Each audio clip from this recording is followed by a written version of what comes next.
Hello, and welcome to another episode of the William Branham Historical Research Podcast. I'm your host, John Collins, the author and founder of William Branham Historical Research at william-branham.org, and with me I have my co-host, researcher, and friend, James Goad.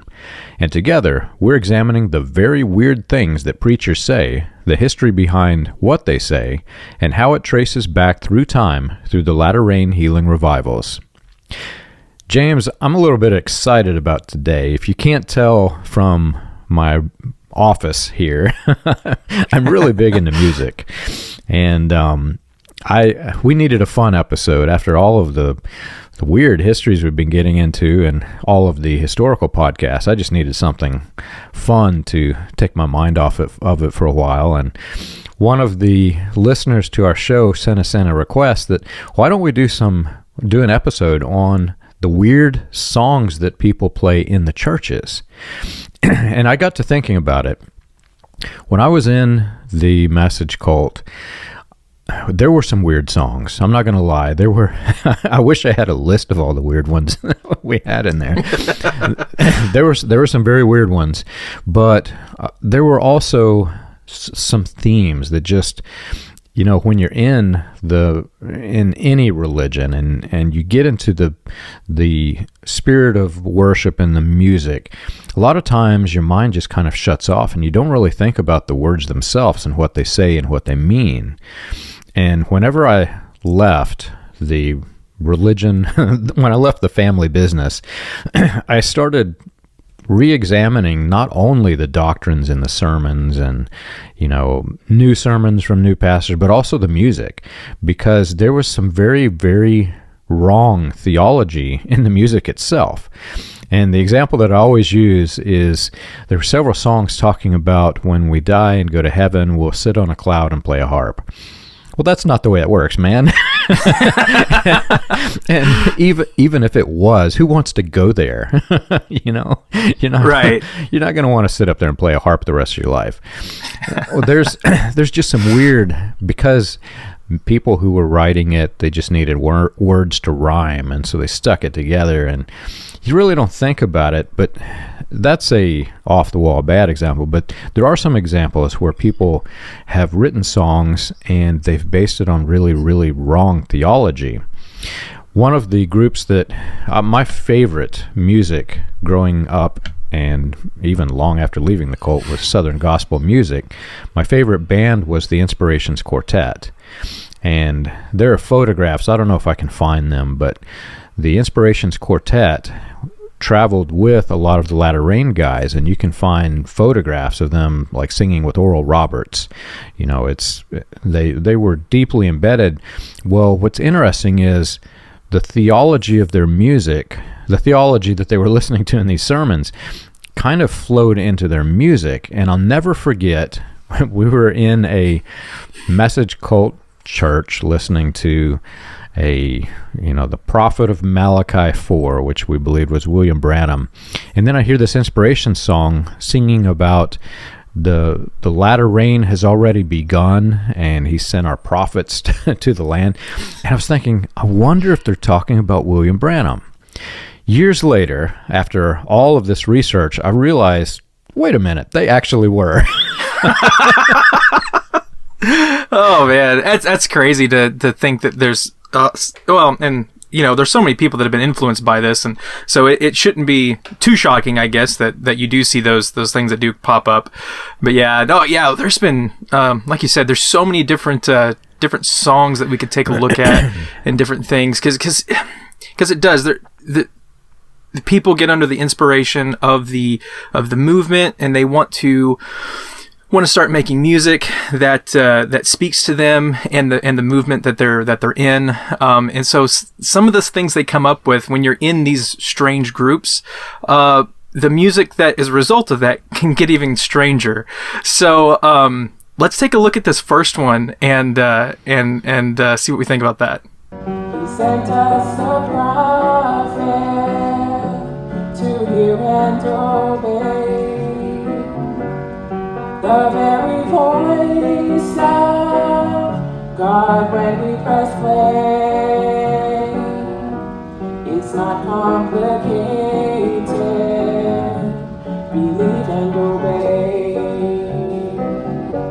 We're drinking take water. We drink it and live. We're drinking take water. So, James, that's a weird song, not going to lie. Just a little bit. Just a little bit. Especially weird considering the context of it, because we've all heard the phrase, don't drink the Kool-Aid, and it's entered mainstream. You go to your office, you're going to hear them say, don't drink the Kool-Aid, which means literally don't give in and suddenly jump in head first without examining what it is you're jumping into, because Jim Jones and his 900 People's Temple followers drank cyanide-laced Kool-Aid and all died. So on the one hand, you've got Jim Jones, who convinced everybody to drink the tape water or People's Temple water. And on the other hand, you've got people who are now singing about drinking the tape water. It's so weird, James. Yeah, this is something, because in the group I came out of, this would be considered heresy, this sort of song right here. I mean, they had their own songs that were just as problematic, but those were their songs. They came up with those. This when I first encountered this was really strange, and I was taken aback because I just was not exposed to this level of, it's more of like, it's all kind of the same when you get down to it, but there's just different approaches, and different groups have different sort of things that they focus on. And with this group being so focused on the tapes, it produces things like this that just, for someone like me, it just was it was a complete shock, because I almost didn't even sort of really comprehend the level that some of these things were being promoted in some of these other groups.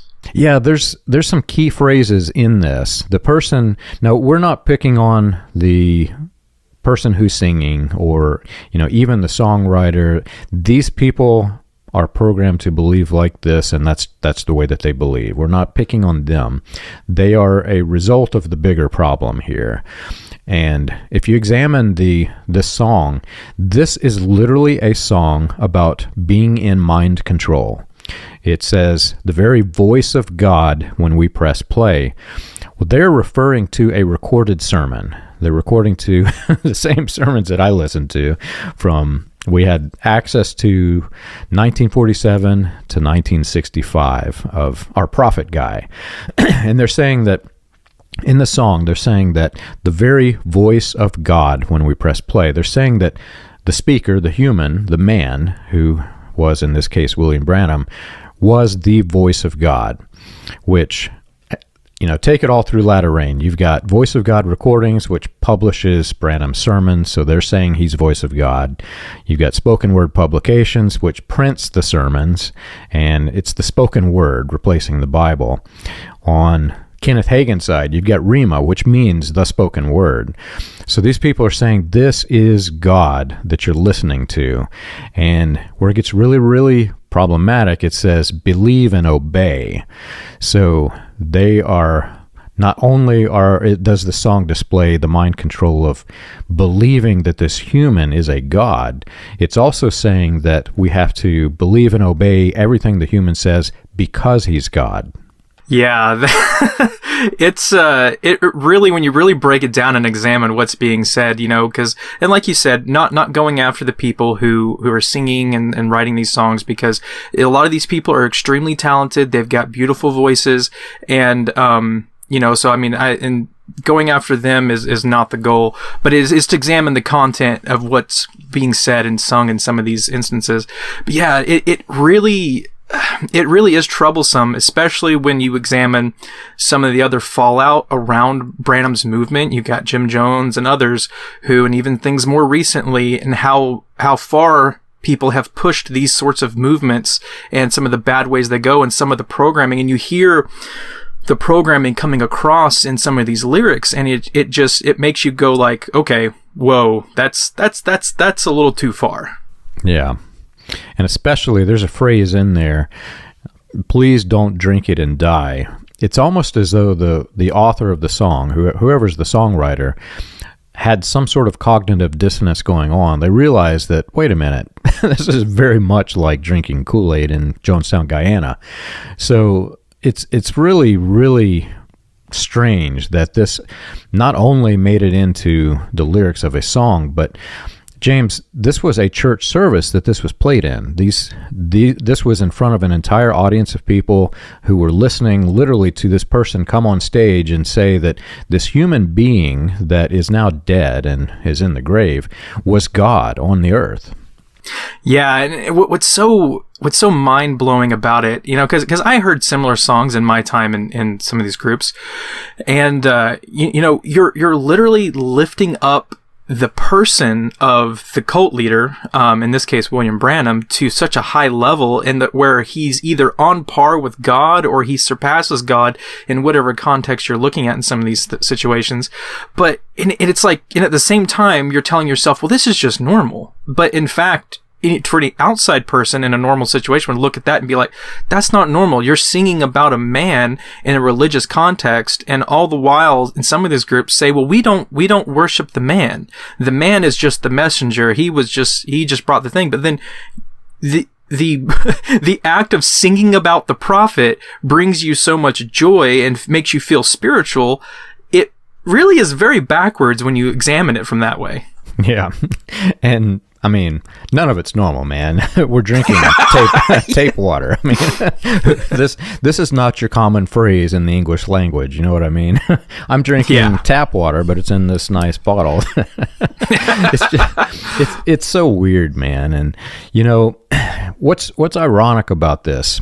William Branham was the leader of the post-World War II healing revival. People realized that what he was introducing into the church was very heretical. And very early on, like early in I want to say it's like 1953, people started breaking away from him because this was wrong, what he was doing. And it progressed even worse towards the end of his life whenever all of the deity doctrines come in. We're going to actually be soon examining that on the podcast. But William Branham, early on, people could see that he was heading towards the pathway, just like John Alexander Dowie, where he was putting himself into a position of authority that was a destructive cult. People started breaking away from him. Jim Jones, ironically, was in this cult. So Jim Jones was a leader in this cult.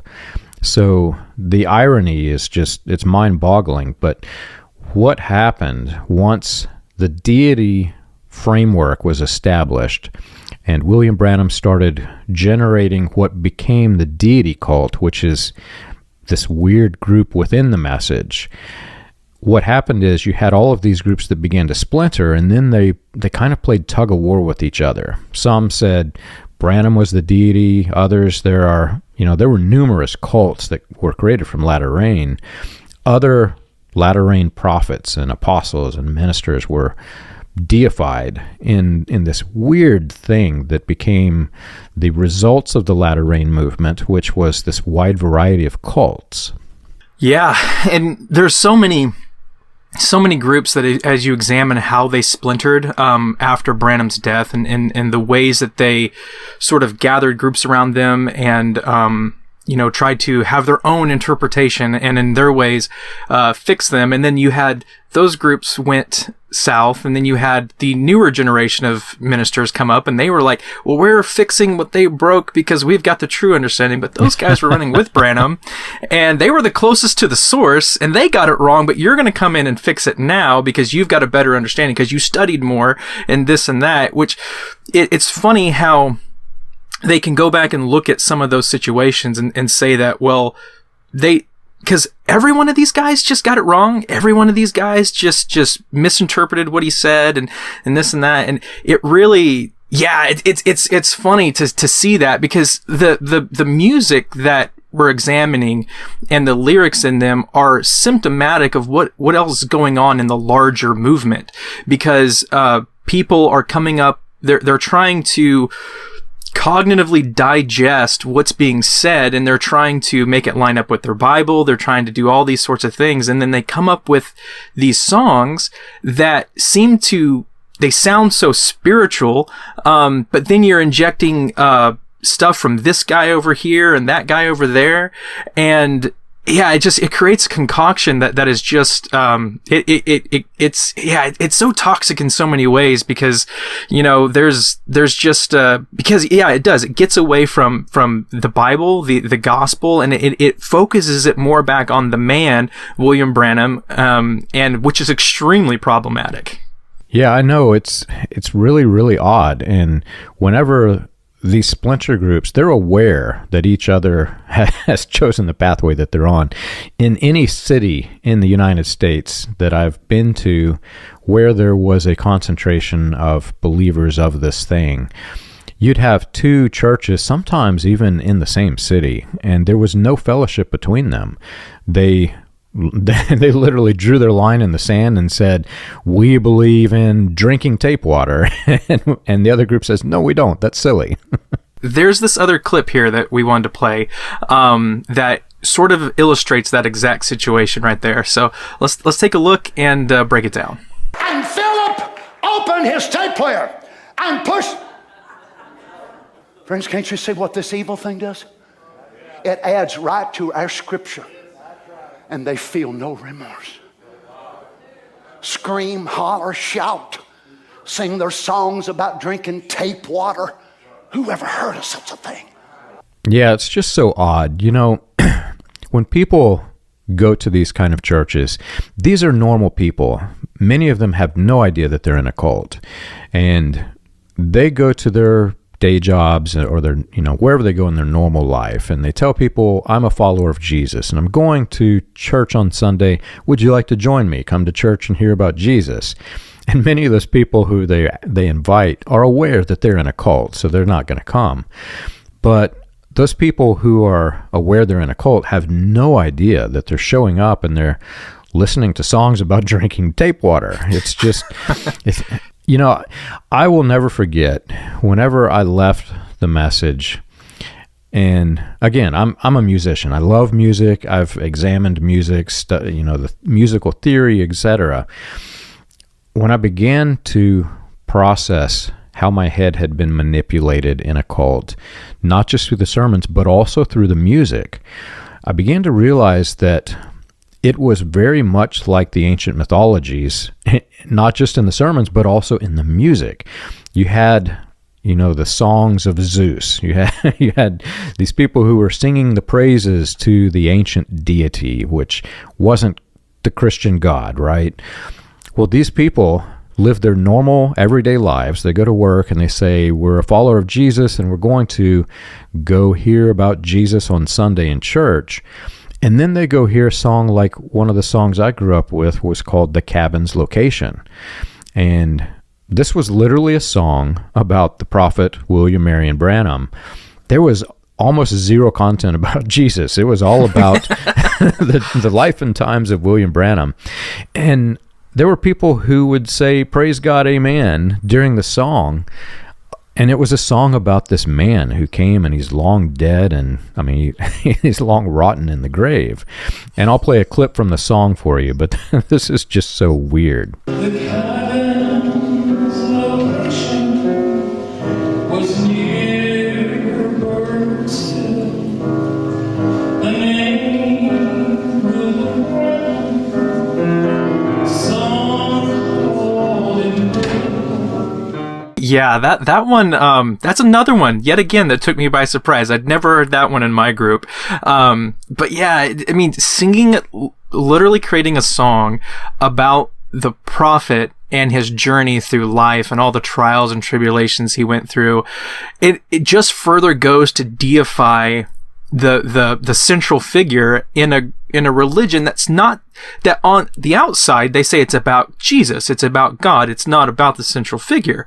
But then again, there's so many things that point back to this man, and I've even heard ministers say that without the message there would be no need for a rapture, and that just blows my mind altogether, because it's like, what are you even saying? Because it's these things further tie into that larger context that's being built in some of these groups. And it is. It's just a mess and mind-boggling too. Yeah. And whenever I was in the message and we heard this song, again, in the worship service, you have the perfect opportunity to hijack somebody's brain because all critical thought is shut down. And then what happens is they'll be singing these tunes in their head after they leave, and whatever's said in the tune has entered their brain without critical analysis, and they'll go home and this enters their mind, and literally it can hijack somebody's mind. The cabin's location for me is such a good example of my mind being hijacked, because not only was this a song in worship of a human being instead of God, and again, they sang it in churches, man. This instead of singing about the praises of Jesus, you sang about a log cabin in Kentucky.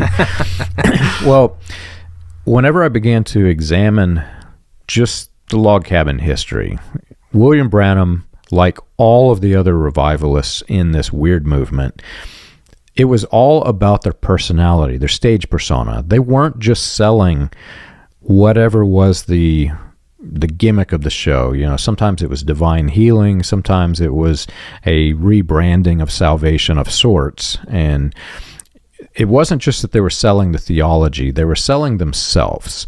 And if you go through, we've got examples on the website, the Voice of Healing magazine. You can go through and you can see all of these men who had angelic visitations and visions and prophecies and their life stories and their histories, and it's about the human being.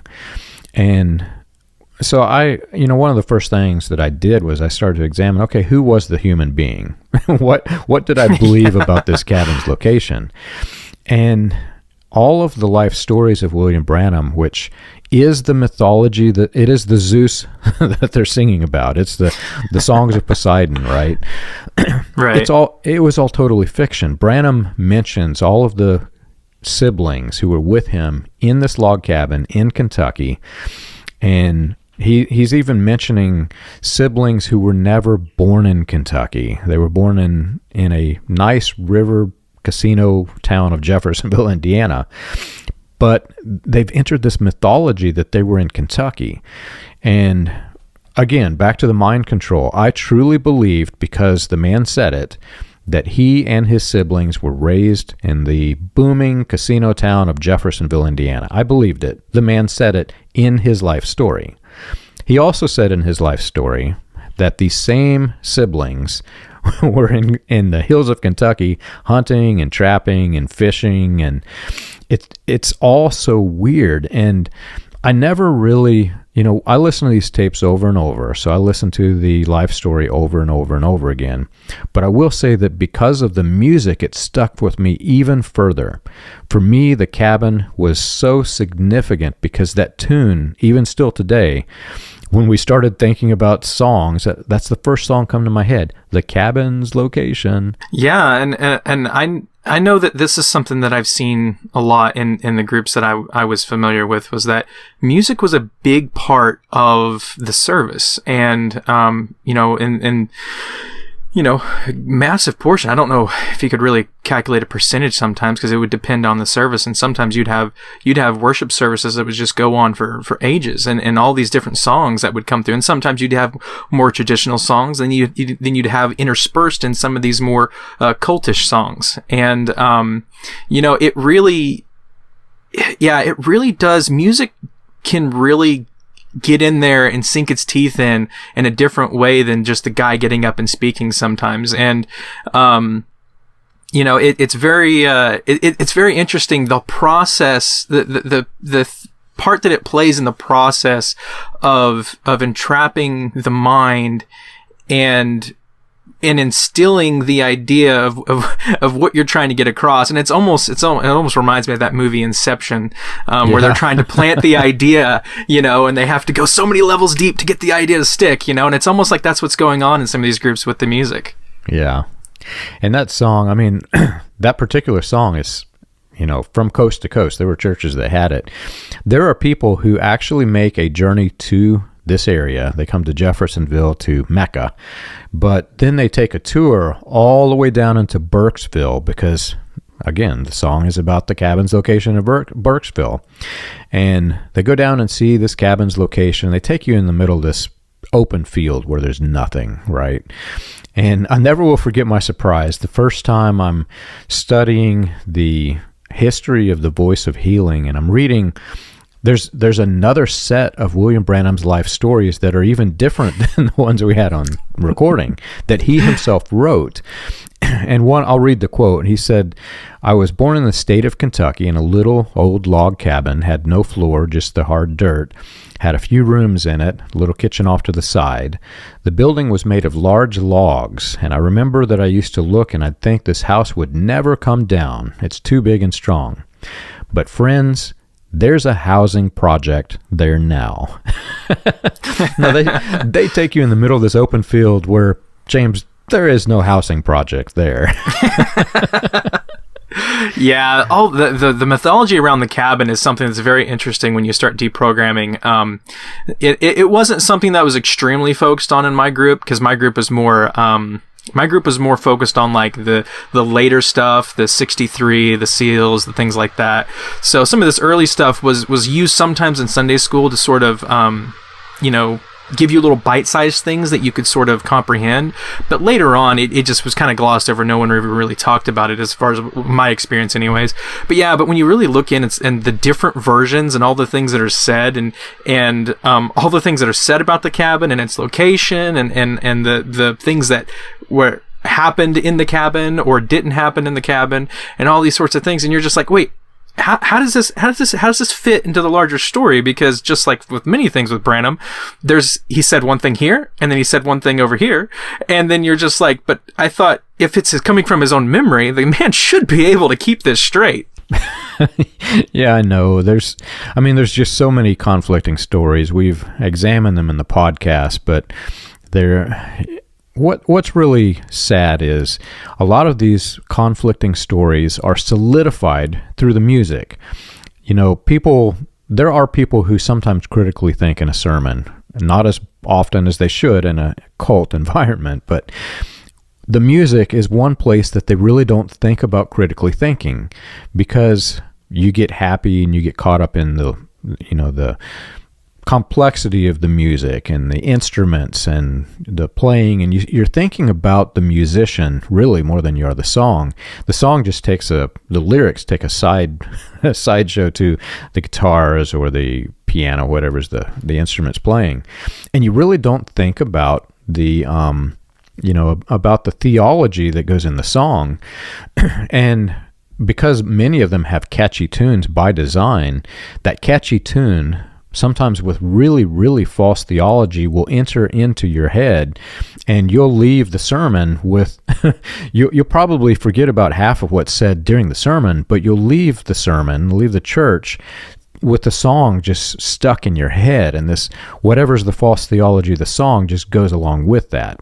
Yeah, so this next one we wanted to take a look at is just another example of the music focusing in on the prophet, the central figure of the movement, and his role and stuff like that. So yeah, let's take a look at this. In darkness you have the land. This world cannot understand. A prophet has walked this land, proclaiming the way to go. Yeah, we had, I don't know how many different songs about a prophet has come, a prophet has come. It was so much that I thought, this is normal. This is how church is. If you go to church, you're going to hear that a prophet has come. And this is not just the case in the message cult of personality of William Branham. If you go to any one of the latter rain splinter groups and churches, you're going to find that there are songs about the prophet that has come. If you go to a Kenneth Hagin offshoot, you're going to hear about the prophet Kenneth Hagin. I mean, it's really that weird. If you were in People's Temple, one of the people who died, you likely heard songs about the prophet Jim Jones before he died, because he was in this just like all of the other people who drank the tape Kool-Aid water. But, when you go to a normal church and you don't hear songs about the prophet, there's this weird thing that happens after you've left this type of movement, because where are all the songs about the prophet, man? Was there not supposed to be an end of days prophet that came? I never will forget having that conversation with the first church that I went to. I took the pastors out to eat and for lunch, and I'm describing what it is I came from, and they just kind of scratched their head and said, "Really? They didn't sing about Jesus?" I said, "Well, they did, but many times it was about Jesus and the prophet. Sometimes it was, a normal Christian song, but there's just so many weird songs about the prophet." And again, you don't think about the theology of it, but they just looked at me and they said, "Well, what about Luke 16:16?" And what's that? They said, "The law and the prophets were until John. Since that time, the kingdom of God is preached, and every man presseth into it." And I was still so manipulated in my mind. I really didn't think about what that meant. And I said, "Well, what is the kingdom of God?" That's what the prophets came to proclaim, right? And they said, "This is referring to the gospel, John." They said, the gospel of Jesus Christ is proclaimed. You proclaim the gospel as a New Testament Christian. And when it says the law and the prophets were until John, if you break that down, what it's saying, the law and the prophets is what they called literally the Old Testament. You had the books of the law, you had the books of the prophet, and that was the Old Testament. And then it's referring to John the Baptist. You had the Old Testament until John, and since John, the gospel is preached. And they said, where does the prophets of the 20th century fit into that picture? I know it's amazing because what's so crazy is that single scripture creates so many problems for message canon and message theology, because there's so many different ways and you can use to dice up the whole thing. But yeah, the focus on a central figure of a prophet in the message is so extremely problematic, because they have to one, shoehorn him into the Bible by trying to make all these things, and then they have to create this canon of all these other prophets throughout since Jesus to sort of make you believe that, oh yeah, of course we have a prophet in this age, and all that kind of stuff. And, and then when you come out, because whether you've been raised in it or you've been around it so long, that is one of the first things and that you see and you experience when you're coming out, is you're like, well, wait a minute, if it's not Branham, then who is it? And then that's even another further level of deprogramming you have to go through, because you're just like, well, no, you're not looking for another man. That's not what the gospel is about. But they spend so much time focusing on this central figure and how it's so important, and how salvation and everything else that the gospels bring is almost not even relevant or possible without Branham, and it's different in other groups. They've got their own central figure and the guy that they and it's similar, different words and different things, but yeah, no, it's so crazy the amount of focus in all sects of these groups, and they like we showed earlier, that they have their own little infighting, and they have their own little version that they cling to and say, well we've got the pure version and you all are off on your own little la la land, and we believe the Bible the right way, and we've got the message and the Bible in the right order, and we see it right, but it's all the same thing. It's just different flavors of the same Kool-Aid, you might want to say. Yeah.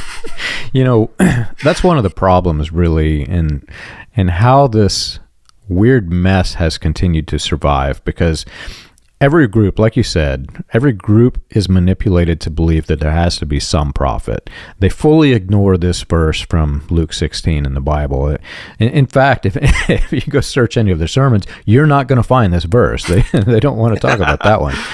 But what has happened is they've manipulated people to believe that there must be an end of days prophet. And because of that, there must also be, if your prophet is wrong, there must be another one that is the one. And so it sets up this whole scenario for re-victimization. We just recently had a person contact us from the Mosesburg Children of God cult. I think they call themselves the Family International now, and this person escaped the cult and contacted us to give us information, some inside information, which we shared in the podcast recently. But the David Berg cult is infamous in the United States because of the flirty fishing. They're the group that sent all the women out to entice people into joining the cult by having sex with them. It was Christian prostitution. And this person was a part of that. He is one of the men in the group. And once he escaped that group, he got re-victimized, ironically, in a William Branham cult, not knowing that David Berg was actually originally, before it became the Children of God cult, he was part of this latter rain thing, and William Branham himself is the one who set him on the path that he chose. So this whole weird thing of re-victimization, it's a true problem. And, there are songs that solidify there must be a prophet, but there are also songs that are referring to those that leave this prophet to go to another prophet. Yeah, it is sad to see this example here, because it's another example of how you're trying to, when you're in these group, you're trying to combat those who leave. Because the thing about it is, when you're in these groups, you don't have an argument, because you're in a cult mindset, and it's not based on reality. And so you the programming in your mind tries to find ways to combat it and shield you away from it. And this song is an example of some of the things that people do to try to rationalize why people are leaving and why they're staying. So yeah, let's take a look at this one. Why do they leave? Isn't this message still the same? Why do they seek for something more than simplicity? Why do they turn their backs on you, oh Lord? Why do they yearn for something more? Your truth is what Yeah, James, there is nothing that advertises we are a cult better than we are a cult who, after you leave, we're going to sing songs about you in a negative way. Or, I've been to churches, I've left churches. After the message cult, I have tried and experienced new churches, some of them for quite some time. And when you leave a normal non-cult church, everybody's they're sad to see you go on the one hand, but they're also happy for your experience. They say, well, I hope you enjoyed it, and I hope your new church is a good church home for you. And they send you on your way with open arms if you want to come back. I'm still friends with people from like 3 or 4 churches ago, and we're actually scheduled to go out to dinner soon. In a normal non-cult scenario, you're free to leave, you're free to come. There isn't this cult mentality of us versus them, and if you walk away, we're going to burn every bridge between you and us. Yeah, it is. It's crazy, because there's so much pressure put on people, especially these days, in some of the research that we've been doing, as far as the penalties of leaving and the penalties of looking into the questions about Branham, because it's going to hurt your faith or pull you away, and the devil's going to get into your mind and start messing around, and then before long, you're not going to be in church no more. You're going to be out doing horrible things and sinning, and it's so far from the truth. It's like, everybody who leaves has their own journey that they go on to, as they find these things, and they're literally rebuilding their mind, and as they're deprogramming from the cult mentality. And it's they'll use instances of people, and they'll try to find the worst examples of people, and they'll try to hoist them up in front of their congregation and say, look at these people, look what happened when they left. And so yeah, it's not surprising that someone will write a song like this defending why they're still in, because, you know, they believe it's faith. It's and, you know, I've turned some focus on, it's not intellectual faith. It's real faith. I have real strong faith, because the intellectual faith is what you had. And that's the reason why you left, because you tried to think about it too much. Yeah. You know, it's so problematic that the irony of it being in a song, you know, in a church service, in a normal non-cult church service, songs are intended to be uplifting and proclaim Jesus, and, you know, you walk away with a good feeling. You tap your foot as you're driving the car home. You know what I mean? And in a cult church, you literally walk away and you feel kind of sick to your stomach, because you're singing guilt and doom and shame on those who disagree with you. It's just not the Christian way, man.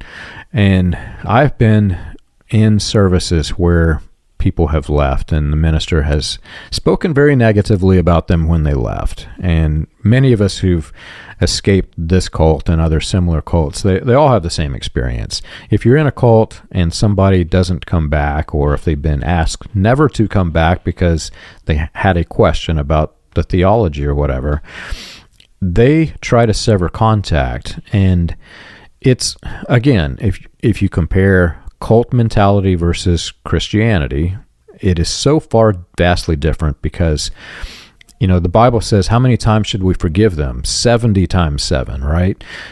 As many times as you can try to pull them in to save their soul, that's how the Christian way is. But in a cult church, it's so vastly different, because in a cult church, whenever somebody has a question, or whenever somebody has discovered some critical information, they're going to cut them off. They're going to talk bad about them. They're going to basically take the mindset of the collective hive mind in the church, and they're going to focus the anger and the scorn of that hive mind against whoever's leaving. And it's the opposite of the 70 times 7. You, in a cult, you do not want them to come back. Yeah, so that leads us right into this next clip we wanted to take a look at here. You know, it shows that when the music stops working, that the ministers have another level that they can ratchet things up to if they so choose, to scare you away from even questioning because of the state that those who leave are in. But yeah, let's take a look at this and dissect it a little bit. Describes a lot of the former message believers. Vomit, mire, and dirt. Amen. Yes. Preach it, brother. Preach, brother. Which is the abominable, the defiling. You see, these apostates are compared to dogs and pigs. Yeah, you know, James, I don't really even have anything to say to this. It speaks for itself. I mean, our listeners who have never been involved in a cult, and if you're curious as to whether or not the message is a cult, just listen to those clips. That's really all you have to do. It's one of those things that, you know, I know from my experience being in it, when you hear stuff like that, you know, if your mind is still in, it really drives the fear to another level. And the fear is something that is such a hard part of coming out, because you're being told there's eternal damnation from turning away from because you've been privileged to hear the truth of the hour, and to turn away from the truth. I mean, what can God do but damn you to hell forever? Because there is no grace for you, because what you've done is the ultimate sin by rejecting the word of the hour. And you know, when the ministers draw such a just a very direct and vicious attack on those who leave, you know, it helps make the fear dig in deeper in your mind, and it's something that it's, you know, it is one of the hardest things to combat when you leave. And, you know, it's a shame that people have to listen to this and to, you and just to have these things coming into their mind, because really it's not just attack on those who leave, it's an attack on the person that's listening, because the objective is it's not necessarily to attack the person, it's to keep you from wanting to go after them or wanting to hear what they have to say. And that right there is such a dangerous part of this example. Exactly. And again, I've been to normal churches now. I grew up 37 years in a cult church, so I had this mentality. It's really sad to think that I was manipulated to be exactly like this. I thought like this. I never really was outspoken about it because, fortunately, I love people. And I just can't, even back in the cult, I couldn't see myself talking like this about another human being.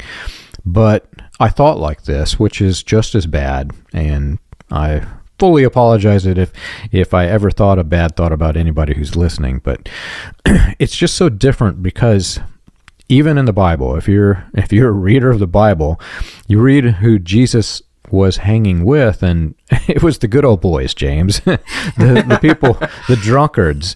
I never really thought about this, but he hung with the tax collectors. And in our day, you think, okay, IRS agent, he's hanging with a tax collector. This was a tax collector for the Roman Empire during the Roman invasion of and occupation of Jerusalem. This was the lowest form of vile human in the city to the Jews, right? These were not the people that were well respected. I'll just put it like that. And these were the people that the Pharisees would kick out of a church. These are the ones who you would hear the Pharisees say, these are dogs, these are pigs, and my voice will haunt you in Sheol.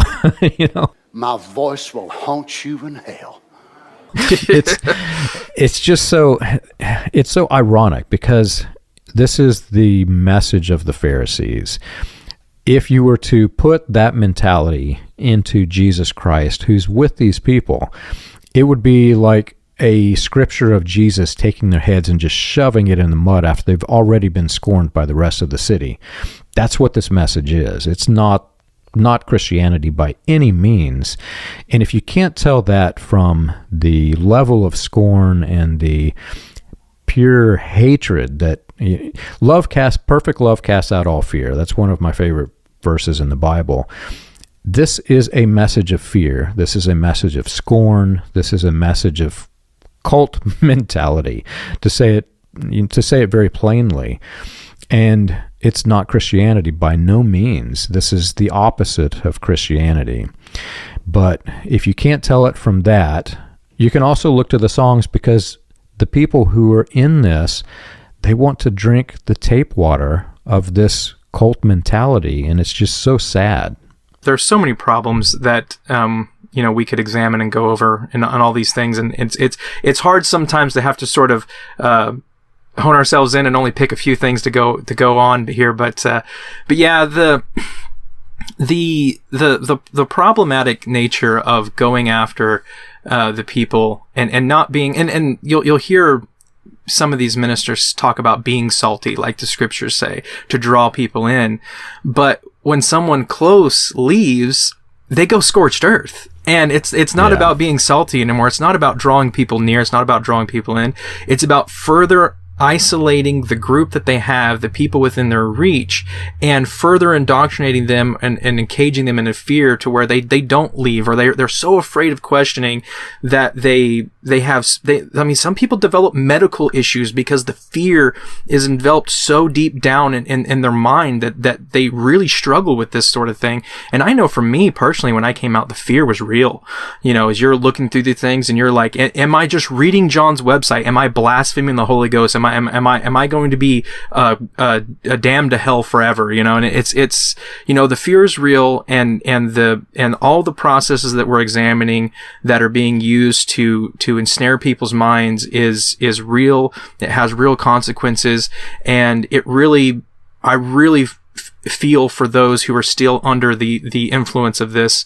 And, I hope the best for every one of them, because it's something that when you can see the light and get beyond that fear and start to think clearly and clean of all the indoctrination, it really is a new lease on life.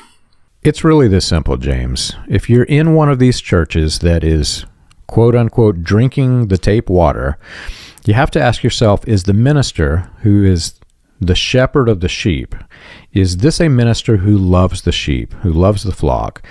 Whenever one of the sheep goes astray, does he leave the 99, as the good Christian song says? Does he leave the 99 to find the one and try to bring him back? Or does he call the one who's left a dog, a hog, and I'll watch you sheep burn in hell? Is that the kind of minister it is? Is it a minister that shows love, or is it a minister that is showing scorn? I mean, it's really that simple. You have to ask yourself, what kind of a church am I in? But, there, like you said, there are 1,000 different examples that we could go into. Because of the music, I love the music. I would actually like to go for the next 5 hours talking about the weird songs that we had, man. But Yeah. There's just so much. It's too much for one show. If you have questions and you want to have us talk about it on the show, send us in. And I guess now I'll add, if you have music that you want us to talk on the show, send it in. You can contact us at william-branham.org. And for an overview of the historical research of William Branham in the healing revivals, read Preacher Behind the White Hoods, a critical examination of William Branham and his message, available on Amazon, Kindle, and Audible.